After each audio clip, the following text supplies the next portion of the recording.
সব মানুষ জাহান্নামের রাস্তায় আছে, সব মানুষ ধ্বংসের দিকে আছে। আল্লাহ এরপরে বলতেছেন, আমি যে সময়ের কসম করলাম, এই সময়ের মূল্যমানটা তুমি বোঝো। দুনিয়াতে এত বিষয় থাকার পরেও আমি রব্বুল আমিন কেন সময়ের কসম করলাম? দুনিয়ার মানুষ অনেক কিছুতে নিজেদেরকে নিয়ন্ত্রণ করা শিখেছে, বাঁধ দিয়ে পানি আটকানো শিখেছে, আকাশের সূর্যকে ধারণ করে নিয়ে ওইটাকে রিজার্ভ এনার্জি হিসাবে ব্যবহার করতে শিখেছে, বিদ্যুৎ প্রবাহকে ব্যাটারির মধ্যে ধারণ করে নিয়ে ওইটাকে রিসাইকেল করে ব্যবহার করতে শিখেছে, সিজনকে আটকায় দিছে, যে শীতের ফসল হতো এটা এখন গরমের মধ্যে নিয়ে আসার মতো ক্যাপাসিটি অর্জন করেছে। কিন্তু দুনিয়ার মানুষ দিন আর রাত্রের যে চক্র আছে, মানুষ সূর্যকে 1 সেকেন্ড পরে উঠাতে পারে না, আর 1 সেকেন্ড আগে সূর্যকে ডুবানোর ক্ষমতা রাখে না। আল্লাহ বলছেন সব নিয়ন্ত্রণের মালিক তো তার হাতে, সময়ের মালিকানা যার হাতে। আর আল্লাহ বলছেন আমি রব্বুল আলামিন সময়ের মালিক। খুব গভীর ভাবে বলছেন আল্লাহ রাব্বুল আলামিন বলছেন, ইল্লাল্লাযীনা আমানু ওয়া আমিলুস সালিহাত ওয়া তাওয়াসাউ বিল হাক্কি ওয়া তাওয়াসাউ বিস সাবর। আমি সূরা আসরের তাফসীরের জন্য এটা বলছি না, আমি বোঝানোর জন্য বলছি। আল্লাহ টাইমকে এত গুরুত্বপূর্ণ করেছেন, টাইমের ম্যানেজমেন্টকে আল্লাহ রাব্বুল আলামিন এত দাম দিয়েছেন। আল্লাহ এই জন্য বলছেন আমি কসম করলাম, মানুষ সব ক্ষতির মধ্যে 4 শ্রেণী যারা ঈমান এনেছো, আমলে সলে করেছো, হকের উপরে প্রতিষ্ঠিত থেকেছো, আর সবরের রাস্তাকে নিজের জীবনের পাথে হিসাবে গ্রহণ করে নিছো, যার মধ্যেই 4 গুণ আছে। দুনিয়ার সে প্রথম দিন হোক আর শেষ দিন হোক, দুনিয়ার পূর্বে হোক আর পশ্চিম হোক, জিরো সে জেনারেশনের মানুষ হোক আর 6G জেনারেশনের মানুষ হোক, এই 4 গুণওয়ালাকে আল্লাহ বর্ম ঢুকাই দিয়েছেন, তার মধ্যে আল্লাহ অ্যান্টিবায়োটিক ঢুকাই দিয়েছেন, তাকে আল্লাহ টিকা দিয়ে দিয়েছেন। যে যুগের মানুষ হোক, যত আপডেট হোক, যত সোশ্যাল মিডিয়া আসুক আর না থাকুক, এই 4 গুণ যার মধ্যে আছে, আল্লাহ বলছেন কোন কাল, কোন পর্ব, কোন সংস্কৃতি, কোন যুগ এই মানুষকে ক্ষতির মধ্যে ফেলতে পারবে না। তাহলে 1 নম্বর কি? 1 নম্বর হচ্ছে টাইম ওয়েস্ট। আমরা গবেষণায় যেগুলি এসেছে তাতে দেখা যায় প্রতিটা মানুষ ইন এভরিডে 5 ঘন্টার উপরে গড়ে ইন এভারেজ সোশ্যাল মিডিয়ায় আমরা ওয়েস্ট করি। প্রিয় ভাইয়েরা, কোরআন আমাদেরকে এই জন্য বলছে সময়ের মূল্য দাও, সময়কে হিসাব করে খরচ করো। প্রিয় ভাইয়েরা, এখন আমরা তো সকলেই জানি, এটা সূরা আসরও জানি, সময়ের দাম দিতে হবে এটাও জানি, কিন্তু অ্যাকশন প্ল্যান কি হবে? আমি আপনাদের কাছে অ্যাকশন প্ল্যান বলতে চাই ভাই। সেটা হচ্ছে কতগুলি কাজ করলে আমরা আমাদের এই অ্যাকশন প্ল্যান এবং টাইম জ্ঞানগুলো আমরা মেনটেন করতে পারবো।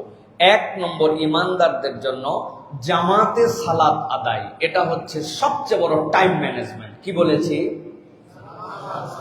তবে জোহর, আসর, মাগরিব এই 3 ওয়াক্ত সুযোগ থাকলে, ফজর এবং এশা নয়, তাই না ভাই? ঠিক বলেন, জোরে করে ঠিক বলেন। প্রিয় ভাইয়েরা, নবীজি সাল্লাল্লাহু আলাইহি ওয়াসাল্লাম উল্টা বলেছেন। নবীজি বলছেন যে এশা সংরক্ষণ করে, ফজর সংরক্ষণ করে, আল্লাহ রাব্বুল আলামিন তার ঈমানের রাস্তাকে সংরক্ষণ করা সহজ করে দেন। সুবহানাল্লাহ। সারা রাত দাঁড়ায় নামাজ পড়লে যে সওয়াব হয়, শুধু এই টাইম ম্যানেজমেন্টের কারণে আল্লাহ রাব্বুল আলামিন ঘুমানোর পরেও ওই বান্দাকে সওয়াব দান করে দেন। সুবহানাল্লাহ। সুবহানাল্লাহ কারা কারা বলেন নাই? হাত তোলেন। সবাই বলছেন, কিন্তু ফজরের নামাজে সবাই আসছেন। আমি আর হাত তোলালাম না প্রিয় ভাই। এই জন্য 1 নম্বর অ্যাকশন প্ল্যান মনে রাখতে হবে যে আমাদের টাইম ম্যানেজমেন্টের সালাত, 5 ওয়াক্ত সালাত মাআল জামাআহ, এটা হচ্ছে 1 নম্বর। 2 নম্বর, স্ক্রিন টাইম ট্র্যাকার লাগবে আমাদের। আপনি মোবাইলে যতক্ষণ দেখেন না, যে আপনি আসলে কতক্ষণ দেখেন আপনি জানবেন না। যদি না জানেন, শিখে নিবেন যে কিভাবে স্ক্রিন টাইম ট্র্যাকার পাওয়া যায়, আপনি কতক্ষণ ব্যবহার করেছেন। আমি অনেক সময় মজা করে বলি, আপনাদের কি হবে জানি না, আমি হার্ট ফেল করেই যাইতাম। কিভাবে? একটা জিনিস যদি জানতাম যে আজ পর্যন্ত মোবাইলে টোটাল এই যে 22 বছর ফোন একই নাম্বার ব্যবহার করি, সে 2003 সাল থেকে 2025 সাল শেষের দিকে একটা নাম্বার ব্যবহার করি, ওই নাম্বারে কত টাকার ফ্লেক্সি লোড ঢুকাইছি, এটা যদি কোনো থাকতো স্টার এত এত চাপে হ্যাশ দেন, পুরা আপনি পেয়ে যাবেন। তাহলে আপনাদের কেউ তো জানি না, আমি এই 10, 20, 50 করে ঢুকাতে ঢুকাতে যা ঢুকাইছি আমার হার্ট ফেল করা লাগতো। কথা ঠিক কিনা? এটা কেন দেয় না? আপনি ঘাবড়ায় যাবেন। এখন আমাদের এই স্ক্রিন টাইম আর ট্র্যাকিং লাগবে, যে আমি বুঝতে পারবো যে আমি কি পরিমাণ টাইম এখানে ওয়েস্ট করতেছি। 3 নম্বর প্রিয় ভাইরা, ডিজিটাল সিয়াম লাগবে। কি বলছি? মুখ দিয়ে বলেন, কি নাম? ডিজিটাল সিয়াম। সপ্তাহে একদিন আমি ইন্টারনেটের সাথে নাই, ডিজিটাল ফোনের সাথে নাই, আমি প্রযুক্তির সাথে নাই, এটার নাম ডিজিটাল সিয়াম।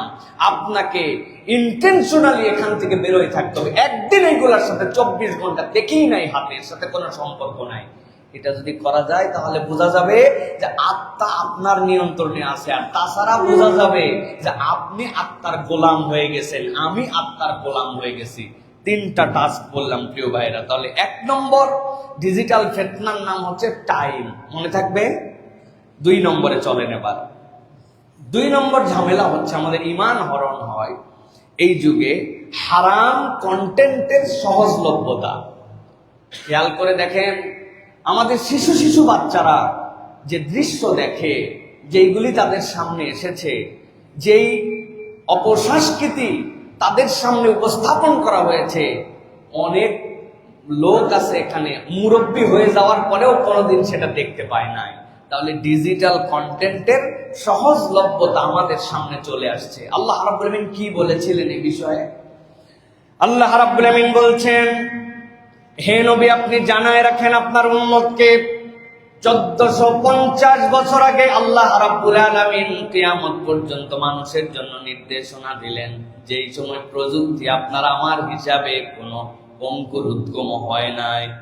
আল্লাহ বলছেন, কুল ইন্নামা হাররামা রাব্বিল ফাওয়াহিশা মা যাহারা মিনহা ওয়া মা বাতান। হে নবী, আপনি বলে দেন, ইমানদারদেরকে আমি জানায় দিলাম, তাদের জন্য হারাম করে দেওয়া হলো সামনে যেইটা দেখা যায় নোংরামো, সামনে যে বেহায়াপনা দেখা যায়, এইটাও প্রকাশ্যটাও তার জন্য হারাম। আর ইন্ডিভিজুয়ালি কেউ দেখে না, আমি যখন একাই দেখি একাই করি। আল্লাহ বলছেন গোপন যেইটা, ওইটাও তার জন্য হারাম। স্পষ্টটাও হারাম, গোপনটাও তার জন্য হারাম। আল্লাহ বলছেন, ওয়াল ইসমা ওয়াল বাগিয়া বিগাইরিল হাক্কি ওয়া আন তুশরিকু বিল্লাহি মা লাম ইউনাজ্জিল বিহি সুলতানা। আল্লাহ বলছেন, আর তোমাদের জন্য বাড়াবাড়ি করা, তোমাদের জন্য অন্যায় অপকর্মের মধ্যে লিপ্ত হয়ে যাওয়া, আল্লাহ রাব্বুল আলামিনের সাথে শিরকের মধ্যে লিপ্ত হয়ে যাওয়া, যে বিষয়ে তোমাদেরকে কোনো ওহী দেওয়া হয় নাই, তোমাদের প্রতি কোনো নির্দেশনা নাই, তোমরা পণ্ডিতি খাটায়া অন্যায়ের মধ্যে যাও, অবাধ্যতার মধ্যে যাও। আর সবচেয়ে বড় অবাধ্যতা হচ্ছে আল্লাহ রাব্বুল আলামিনের নির্দেশ অমান্য করা। আল্লাহ এরপরে বলছেন, দুনিয়ার কতগুলা মানুষ এরকম আসবে, নানান অজুহাত দিয়ে বুঝাবে আধুনিক যুগ মিয়া, এটা কি ব্যাকডেটেড যুগ নাকি? সবকিছু এখন পারা যায় নাকি? আগের যুগে এগুলা ছিল, এখন অনেক কিছু বাধ্য হয়ে করা লাগে। আছে না এরকম কথা বলার লোক? ভাই, এখন সুদ ছাড়া লোন হয় না, আন্দাজি কথা বললেই হবে নাকি? ব্যবসা করলে একটু নেওয়া লাগে। আছে না ভাই? মিথ্যা ছাড়া চলে নাই সমাজে ভাই। সব সত্য বলে দিলে পুঁজি চলে যাবে, উল্টা বুঝ আপনাকে দিবে। আল্লাহ রাব্বুল আমিন তাদের জন্য বলছেন, মা লাম ইউনাজ্জিল বিহি সুলতানা ওয়া তাকুলু আলাল্লাহি মা লা তা'লামুন। আল্লাহ বলছেন, দুনিয়ার মানুষ, ওয়া তাকুলু আলাল্লাহ, আল্লাহর ব্যাপারে তুমি এরকম কথা বলো নাকি যেই কথা তুমি জানো না? যেই সময় সৃষ্টি করছেন আল্লাহ, যেই বুঝ সৃষ্টি করছেন আল্লাহ, যেই আকল তোমাকে দিলেন আল্লাহ, যেই আল্লাহ তোমারে সৃষ্টি করলেন, তোমার কথা শুনে মনে হয় ওই আল্লাহ বোধহয় সিস্টেম জানতেন না, ওই আল্লাহ বোধহয় যুগ কত যুগ আধুনিক হবে জানতেন না। আল্লাহ এই জন্য বলছেন, সাবধান বান্দা, কথা বলার সময় তিনি তোমার সুলতান, তিনি তোমার রব। কথা বলো না যেই কথা আল্লাহ বলতে বলে না। অতএব প্রিয় ভাইরা, দ্বিতীয় বিষয় যেটা আপনার আমার জন্য, সেটি হচ্ছে যেভাবেই হোক হারাম কন্টেন্টের সাথে আমাদের কোনো যোগাযোগ থাকবে না। প্রয়োজনে কন্টেন্ট বাদ দিয়ে দিব, কিন্তু হারাম দেখবো না। কই হুজুর কি করব, ওয়াজ শুনতেছিলাম, ওয়াজ শুনতে শুনতে চলে আসছে। এটা আপনার ওয়াজ শোনা ফরজ না, ওই হারাম থেকে বাঁচা আপনার জন্য ফরজ। অতএব প্রয়োজনে ওইটাই দেখবো না, ওই মিডিয়ায় ব্যবহার করব না। কিন্তু ইমানদার হারামের মধ্যে কোনো অজুহাতে ঢুকতে পারে? জোরে বলেন পারে? সবার মধ্যে বলেন পারে? এখন আমাদের করণীয় কি? নবী করিম সাল্লাল্লাহু আলাইহি ওয়াসাল্লাম বুখারীর হাদিসের মধ্যে বলছেন, আল আইনানি জানিয়াতান, শুধুমাত্র লজ্জাস্থান দিয়ে জেনা হয় না, তোমার চোখ দিয়েও, দুটো চোখ তোমার জেনা করে। একটু হিসাব মিলান। আপনাদের হিসাব মিলান বলাটা উচিত না, আমি নিজেকে বলতেছি। আব্দুল্লাহ সাহেবুল্লাহ, তুমি হিসাব মিলাও, হিসাব মিলান। চোখের গুনাহ আমাদের কোন লেভেলে চলে গেছে। অনেকেই বলে হুজুর যারা দৃষ্টি প্রতিবন্ধী হন তাদেরকে আল্লাহ রাব্বুল আলামিন এত প্রখর একটা স্মৃতিশক্তি দেন, অবাক হয়ে যেতে হয়। আমার আব্বার কতগুলা ছাত্র আছেন, তারা টাকা দিছি, টাকাগুলো এলোমেলো করে আমরা 5 ভাই, আমরা ভাইরা আসতো যখন, উনি মজা করতাম, সব টাকা দিছি এরকম করে মিলায়, 50 টাকা আছে, 10 টাকা আছে, 20 টাকা আছে। ভাই দেখেন তো চেক করে, উনি টাকা এরকম করে হাত দিয়া নাক দিয়ে শুকে বলে দেয়, যতবার দেওয়া হয় ততবার ঠিক বলে। আরেকটা বাড্ডায় একটা মাদ্রাসায় একবার গিয়েছিলাম, এখানে হচ্ছে দৃষ্টি প্রতিবন্ধীদের জন্য। তো এখানে আমার ওস্তাদ বলছেন যে শেখ, আপনি এখানে যাওয়ার পরে দেখবেন মজা, সবাই আসছে, আপনি মুসাফা করতেছে একজন আরেকজনের সাথে, দেখবেন ওরা কোনো কথা বলবে না, কিন্তু আপনি যে কোনো একজনের সাথে মুসাফা করবেন, দেখবেন আপনার সাথে ভিন্নভাবে কথা বলবে। আমি টেস্ট করে একজনের সাথে মুসাফা করছি, ওদের সাথে মিশে যায়, বলতেছে আসসালামু আলাইকুম, আপনি কে, কবে আসছেন, আপনাকে তো আগে দেখি নাই। আরে অত দৃষ্টি নেই, আমারে দেখলো কেমনে? বলে ওরা গায়ের সাথে গায়ের ঘেঁষা পর্যন্ত মুখস্থ, হাতের সাথে হাতের টাচ পর্যন্ত মুখস্থ। আপনার হাতটা যে নতুন, সাথে সাথে সে ধরে ফেলছে। কিভাবে? আমার একটা ক্ষুদ্র অ্যানালাইসিস হচ্ছে, আল্লাহ কোরআনে বলছেন, দুনিয়ার মানুষ জেনে রাখো, তোমাদেরকে আল্লাহ 2টা নিয়ামত দিয়েছেন। আম্মাই ইয়ামলিকু সামআ ওয়াল আবসার, তোমার চোখ দিল কে আর কান দিল কে? আমার ক্ষুদ্র অ্যানালাইসিস, মানুষের ইনপুট হচ্ছে 2টা, চোখ আর কান। আপনার এই চোখ আর কান দিয়ে যদি ভিতরে না ঢোকে, আপনি তো অ্যানালাইসিস করতে পারবেন না। তাহলে ইনপুট ডিভাইস হচ্ছে এই 2টা, এই 2টাতে আপনার ভিতরে ঢোকে। এখন এই ভিতরে আপনি যদি মন্দ জিনিস ঢোকান, যেটা ঢোকানো না, খালি ভাইরাস ঢুকতেছে, তাহলে ইনপুটের জায়গাটা তো অটোমেটিক ময়লা হয়ে যাবে। আপনাকে তখন তো সেই জায়গা পরিষ্কার করতে হবে। আপনার আমার কান দিয়ে যত না ঢোকে, তার থেকে বেশি ঢুকে আমাদের চোখ দিয়ে। ওই আল্লাহর বান্দারা চোখে দেখে না, তো দেখে না তো সবই দেখে না, গুনারটাও দেখে না, ভালোটাও দেখে না। আল্লাহ রাব্বুল আলামিন এই জন্য তাদের আত্মিক শক্তিটা বাড়ায় দেন। সুবহানাল্লাহ।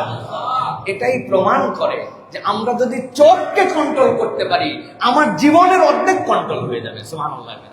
চোখ ঠান্ডা তো দিল ঠান্ডা। কিসের পেট ঠান্ডা তো দিল ঠান্ডা? আপনার চোখ ঠান্ডা তো দিল ঠান্ডা। আল্লাহ বলছেন না, কুররাতা আয়ুনিনা, আল্লাহ তাদেরকে আমার চোখের শীতলতা বানাও। তার মানে কি? চোখ দেখে খুশি হয়। চোখ হচ্ছে মনের দরজা, আপনার মন ওর মধ্যে ঢুকায় নাই। এই জন্য প্রিয় ভাইয়েরা, প্র্যাকটিক্যাল সমাধান হচ্ছে কতগুলো আছে।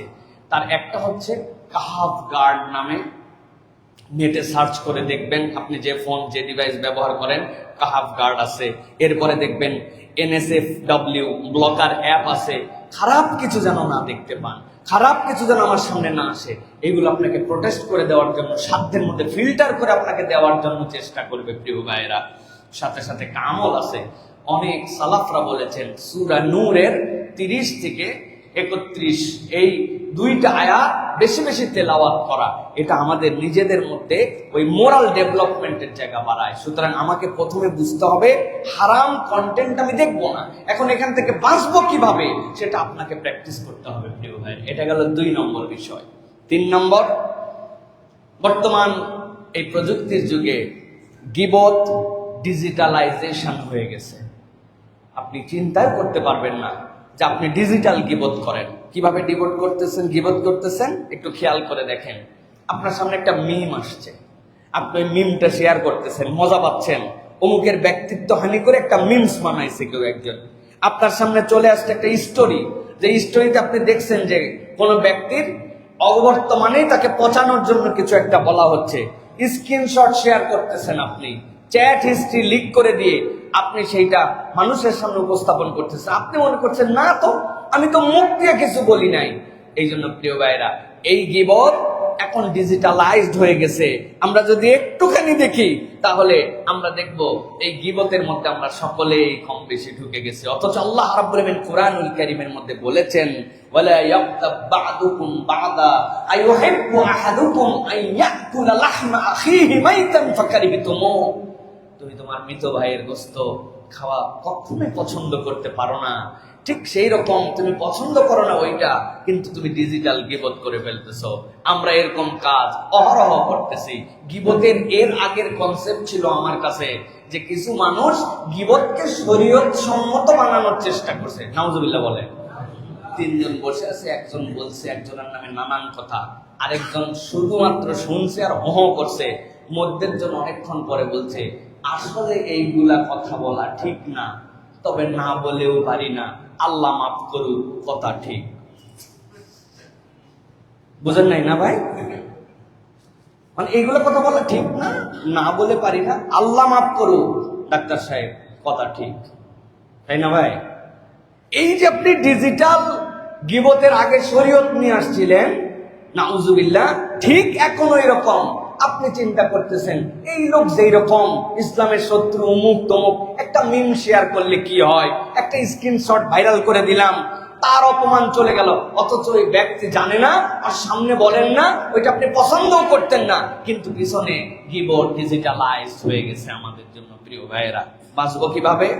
আমি ছোট্ট একটা চেকলিস্ট দিব। যে কোনো কিছু এই জগতে শেয়ার করার আগে, ওইটাতে আপনি লাইক দেওয়ার আগে তিনটা জিনিস চেক করেন। 1 নম্বর, পোস্ট করার আগে 3টা প্রশ্ন করবেন, এটা কি আমি জানি সর্ববয় সত্য? 2 নম্বর, আপনি যে চিন্তা করবেন নিজে যে এইটা কি করা আমার জন্য প্রয়োজনীয়? আর 3 নম্বর জিজ্ঞাসা করবেন, এটাতে কি কারো ক্ষতি হবে কিনা, অথবা আমার বিপক্ষে যদি এই কাজটা হতো সেটাকে আমি পছন্দ করতাম কিনা। আপনি এই 3টা প্রশ্ন করে আপনার ফুড স্টেপটা আগাবেন। এইটা যদি ইমানদার ইহতিসাবের মধ্যে নেয়, তাহলে আমাদের এই আধুনিক প্রযুক্তিও আমাদের জন্য আশীর্বাদ হবে, আমাদের জন্য এটা কল্যাণের হবে। 4 নম্বরে যেটি প্রিয় ভাইয়েরা, সেটা হচ্ছে আমাদের এই প্রযুক্তির এগোনোতে আমরা দেখছি অহংকারের একটা নতুন মাত্রা দাঁড়িয়েছে। আমরা যদি দেখি তাহলে দেখব একটা সোশ্যাল ভ্যালিডেশন আমাদের মধ্যে দাঁড়াইছে, যে আমরা একটা অহংকার করতেছি আমাদের এই সোশ্যাল প্ল্যাটফর্ম দিয়ে, আধুনিকতাকে দিয়ে, আমাদের এই জেনারেশন আপডেট হওয়াকে দিয়ে আমাদের মধ্যে একটা অহংকারের নতুন মাত্রা আসছে। হাদিসের মধ্যে আসছে, রাসূলুল্লাহ সাল্লাল্লাহু আলাইহি ওয়াসাল্লাম বলছেন, মান তাসাব্বারা ইউসাব্বিরহুল্লাহ। যে ব্যক্তি লোক দেখানো থেকে বিরত থাকে, আল্লাহ রাব্বুল আলামিন তাকে অটোমেটিক সম্মানিত করে দেন। লোক দেখানো মানে কি? লোক দেখানো থেকেই কিন্তু অহংকারের উৎপত্তি তৈরি হয়। লোক দেখানো থেকেই আমিত্ব জাগে। লোক দেখানো থেকেই নিজেকে জাহির করার প্রবণতা আমার সামনে আসে। শয়তান ভিতর থেকে উস্কায় দেয়। এটাকে আমরা এখন যদি দেখি তাহলে আমরা দেখব এটা এখন ডিজিটাল হয়ে গেছে। আমি যাই করি, আমি যেটাই করি, আমি চিন্তা করি আমারটাই টপ বেস্ট, আমার থেকে কেউ ভালো বোঝে না, আমার থেকে বেশি কনসেপচুয়ালি কেউ আগায় নাই। এই যে আমাদের মধ্যে প্রবণতা চলে আসছে প্রিয় ভাইয়েরা, এইটা আমাদের খুব একটা ভয়ঙ্কর অপরাধ। আপনি বলছেন না না, আমি কি কাউকে হেউ করে দিছি? আমি আমার টুকুকে জানানোর জন্য দিছি। আলহামদুলিল্লাহ, এবার ঈদে বেশি টাকার বাজার করতে পারি নাই, শুধুমাত্র একটা 7,500 টাকা দিয়ে 3 পিস কিনেছি। আলহামদুলিল্লাহ আগে বলে নিছি, আবার বেশি টাকা বলতে পারি নাই, এটাও জানাই দিছি, কিন্তু 7,500 টাকাতে কিনেছি। আমি বলতে চাই না আমার 2টা ছেলে অস্ট্রেলিয়ায় থাকে, একটা মেয়ে আমেরিকায় থাকে। বলা বাদ আছে তো না ভাই? আমার কথাকে বুঝতেছেন ভাই আপনারা? তাহলে হোহা করেন একটু। এই যে এই টেকনিক, এটা আপনাকে কে স্প্রেড আউট করালো? আপনি আল্লাহ রাব্বুল আলামিনের চাদর ধরে টান দিছেন।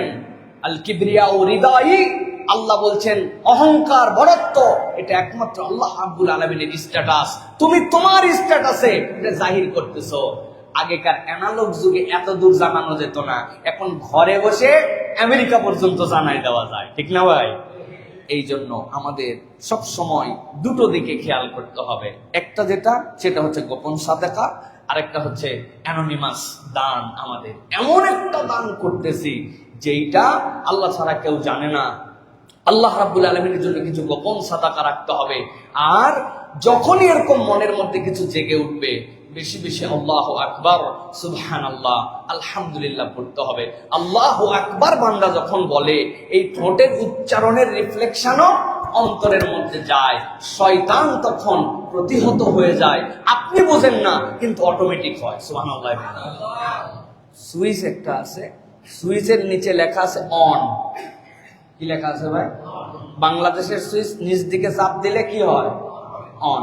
এখন কেউ ভুল করে ওই সুইচ উল্টা করে লাগাইছে, অথবা ইউরোপ আমেরিকায় সুইচ উল্টা, আমাদের দেশে যেরকম ওদের উল্টা করে লাগায়, এখন উল্টা লাগাইছে। এখন একজন অনও করতে জানে না, সুইচের কোনো দিকও জানে না, কিন্তু সুইচ যদি চাপ দেয় যেদিকে অন হওয়ার, সিধাই হোক উল্টাই হোক, কায়িক হোক আর উত্তর শীতান হোক আর দক্ষিণ শীতান হোক, সুইচে চাপ দিলে কাজ হবে কিনা? ভালো করে মনে রাখবেন, আল্লাহর জিকিরগুলি বান্দার জন্য এরকম আল্লাহর পক্ষ থেকে দেওয়া ফরমেশন। আপনি বুঝেন না বুঝেন, আপনি পড়ছেন, আপনি বেনিফিটেড হবেন। সুবহানাল্লাহ। 3 বার কেন সূরা ইখলাস পড়া লাগবে? 4 বার কেন না? 33 বার কেন সুবহানাল্লাহ? 35 বার কেন না? বান্দার এগুলা জিজ্ঞাসা করার কোনো যোগ্যতা নাই।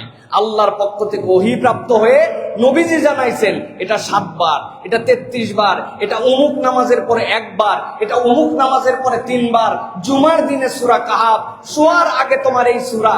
এইগুলো আল্লাহর পক্ষ থেকে দেওয়া অটোমেটিক আপনার জন্য রক্ষা কবচ। বান্দা যখন অহংকার জাগ্রত হয়, সে পড়বে আল্লাহু আকবার, সুবহানাল্লাহ, আলহামদুলিল্লাহ, লা হাওলা ওয়ালা কুওয়াতা ইল্লা বিল্লাহ। হয়তো বাহ্য চোখে দেখবে, এফেক্ট হবে না, অথবা গুনাহ হয়ে গেলেও আল্লাহ এটার দ্বারা কেটে দিয়ে ওই বান্দাকে আবার মাটির সাথে পা লাগায় রাখবেন, জান্নাতের উপযুক্ত রাখবেন। অতএব এই আমল আমাদের জন্য অহংকারের নতুন মাত্রা, যেটা এখান থেকে বেরিয়ে আসতে হবে। 5 নম্বর, ফিতনা ফাসাদের ভাইরাল স্প্রেড। খুব খেয়াল করে দেখবেন প্রিয় ভাইয়েরা, আমরা এখন ফিতনা ফাসাদকে মুহূর্তের মধ্যে ভাইরাল স্প্রেড করে দেই। কবেকার কোন দিনের কার ঘটনা, রিসেন্ট ঘটনার সাথে মিলায়া ওই ভিডিও লাগাই দিছি, আছে না ভাই? আরো ভেঙ্গে বলবো প্রিয় ভাইয়েরা, আল্লাহ নবী সাল্লাল্লাহু আলাইহি ওয়াসাল্লাম বলছেন, দুনিয়ার মানুষ ভালো করে জেনে রাখো, মানুষকে মিথ্যা কথা মিথ্যা হিসাবে কেবল বললেই মিথ্যা হয় না। ছোট্ট একটা সূত্র জেনে রাখো, কাফা বিল মারই কাযিবান আইয়ুহাদ্দিসা বিকুল্লি মা সামিআ। একজন মানুষ যা শোনে কিচ্ছু বাস বিচার না করে সাথে সাথে বলে দেয়। ইযা জাআকুম ফাসিকুম বিনাবাইন ফাতাবায়ানু। আল্লাহ বলছেন, তোমার কাছে যখন কেউ খবর নিয়ে আসবে, ফাতাবায়ানু, এর ইংরেজি হচ্ছে ক্রস এক্সামিন করো, আরো ভিন্ন সূত্র থেকে সেটা যাচাই বাছাই করে দেখো। যদি তুমি যাচাই বাছাই না করে যা শুনেছ তাই বলে দাও, তাহলে আল্লাহর কাছে মিথ্যাবাদী হওয়ার জন্য তোমার এই একটা আমলই যথেষ্ট। এই জন্য প্রিয় ভাইয়েরা, খুব সমস্যা হচ্ছে আমাদের এখন, যে আমরা এই যুগে ঈমান হারানোর অন্যতম মাধ্যম, যা শুনলাম তাই আমরা বিশ্বাস করে ফেললাম, আগানি পাসানি কিচ্ছু ভাবলাম না।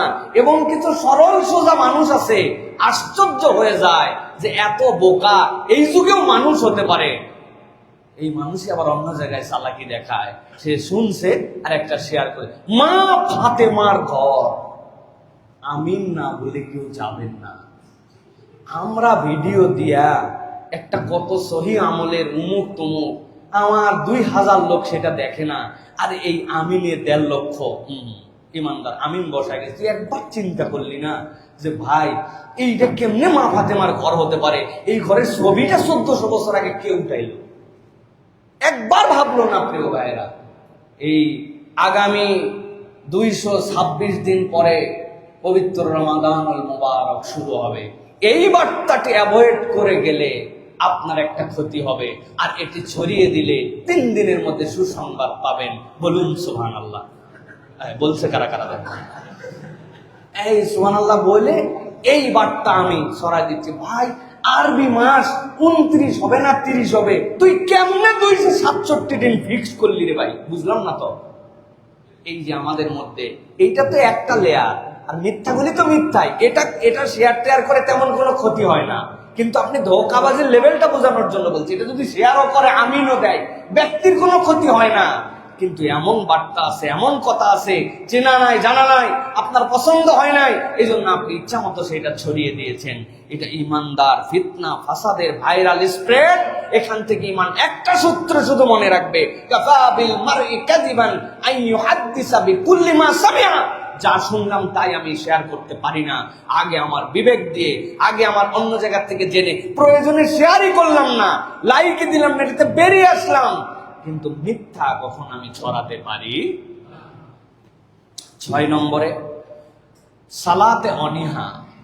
বলবেন হুজুর ডিজিটাল যুগের সাথে এর আবার কি সম্পর্ক?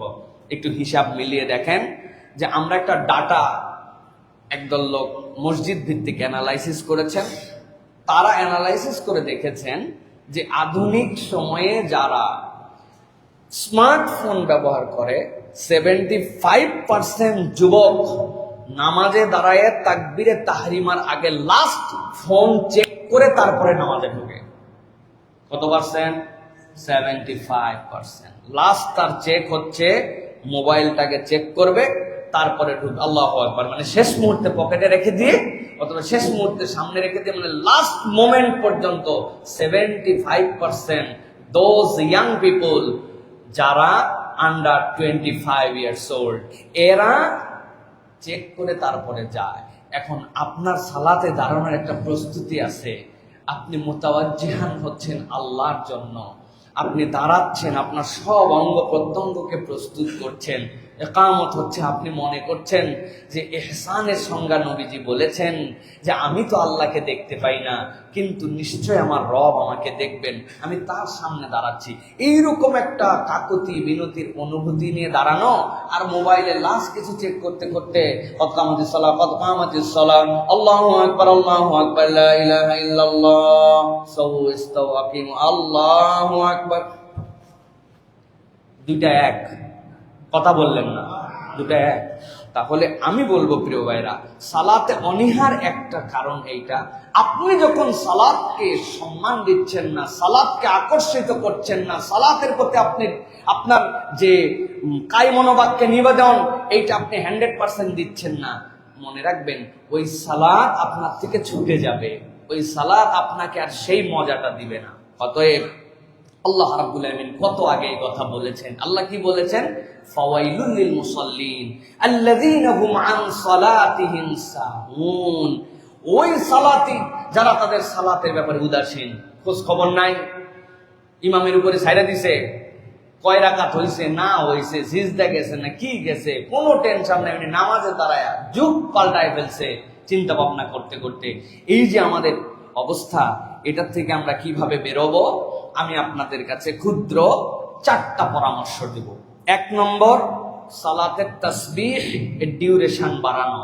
বহুবার বলেছি আপনার কাছে, তার নামাজ 50% সুন্দর যার সালাতের ক্ষেত্রে তাসবিহাত গুলি 7 তাসবির নিচে হয় না, রুকু সিজদার তাসবিহ 7 তাসবিতে। 2 নম্বর, মনোযোগ বা আমল যদি আমার বৃদ্ধি না পায়, তাহলে যেই সূরা অমনোযোগে পড়ছি ওই সূরা 3 বার পড়বো, নিজেকে পানিশ করব। মনোযোগ দেশ নাই কেন? হ্যাঁ, আলাম তারা কাইফা ফাআলা রাব্বুকা বিআসহাবিল ফিল আলাম ইয়াজআল কাইদাহুম ফি তাদলিল ওয়া আরসালা আলাইহিম তায়রান আবাবিল।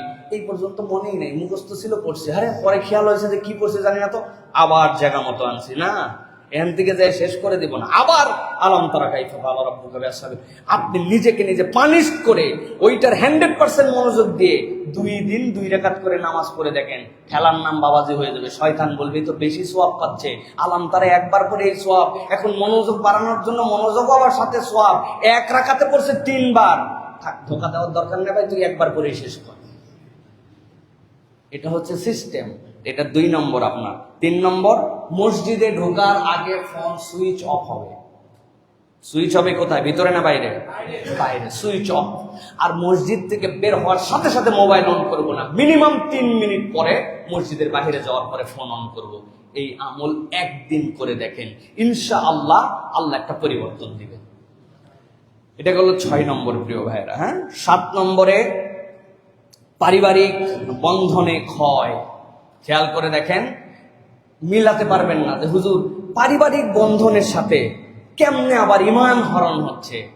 পুরা পৃথিবী মুসলমানদের থেকে যে সম্পদ কেড়ে নিতে চায় সেটা হচ্ছে পারিবারিক বন্ধনকে তারা নষ্ট করে দিতে চায়। পরিবার যার নাই তার দুনিয়াতে কিছুই নাই। ইউরোপ আমেরিকা আজকে সভ্যতার সোপানে উঠতেছে বলতেছে, কিন্তু অসভ্যতার শেষ সীমায় তারা পৌঁছায় গেছে। ইউরোপের সবচেয়ে ভালো বাণিজ্যিক প্রতিষ্ঠানের নাম এবং পশ্চিমাদের সবচেয়ে এই মুহূর্তে ভালো বাণিজ্যিক প্রতিষ্ঠানের নাম কি বলতে হবে আপনাদের? কি? Old home. সুপার ডুপার ব্যবসা, খালি খুললেই লোকের অভাব নাই, পয়সা দিয়ে আপনার কাছে দিয়ে যাবে। ডে কেয়ার আর ওল্ড হোম সবচেয়ে আগামীর ভবিষ্যৎ ওদের। এত পরিমাণ কেন? পরিবার নাই। হিসাব করে দেখেন, এই পরিবার না থাকলে বান্দা ঈমান থেকে দূরে চলে যায়। আমাদের পরিবারগুলাও ঠিক একই রকম হচ্ছে। একই ঘরে থাকে, চ্যাটের মাধ্যমে কথা হয়। একই রুমে 4 জন থাকে, 4 জন 4 জনের সাথে কথা বলে না। 4 জন 4 জনের আপন হতে পারে নাই। একজন আছে ব্রাজিলে, একজন আছে আফ্রিকায়, আরেকজন আছে পাকিস্তানে, আরেকজন আছে ইউরোপে। এরা তার ফ্রেন্ড, ওরে ক্লোজ।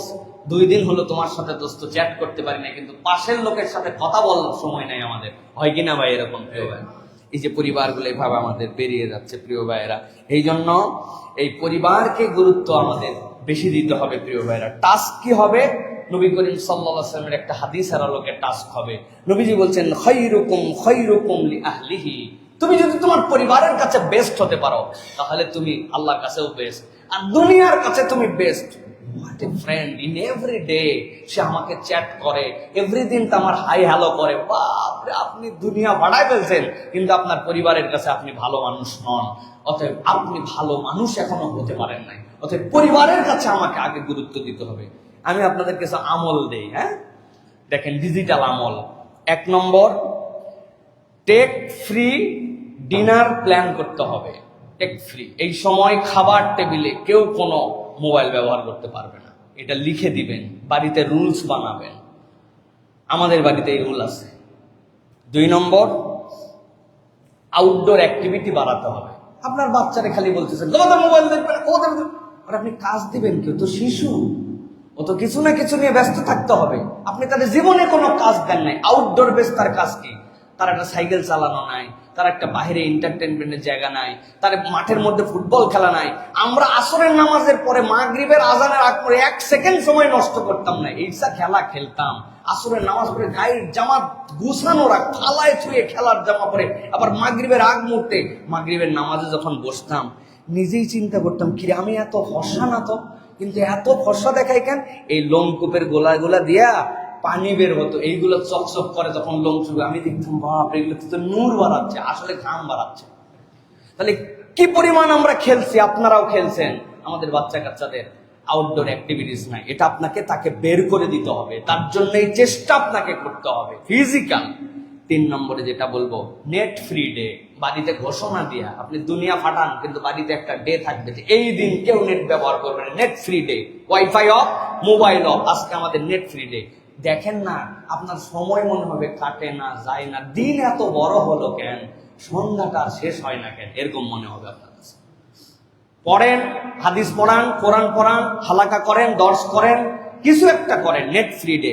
4 নম্বর, নাইট টাইম সিলেকশন। রাতের কোন জায়গার পরে আর কেউ ফোন নেট ব্যবহার করবেন, এটা একটা ফিক্সড টাইম থাকবে আপনার, যে এরপরে ক্লোজ। রাত্রে যখনই ঘুম ভাঙলো তখনই আপনি ব্যবহার করলেন, অথবা ঘুম আসতেছে না অজুহাতে আপনি মোবাইল ব্যবহার করলেন না। আপনার একটা টাইম সেট থাকবে।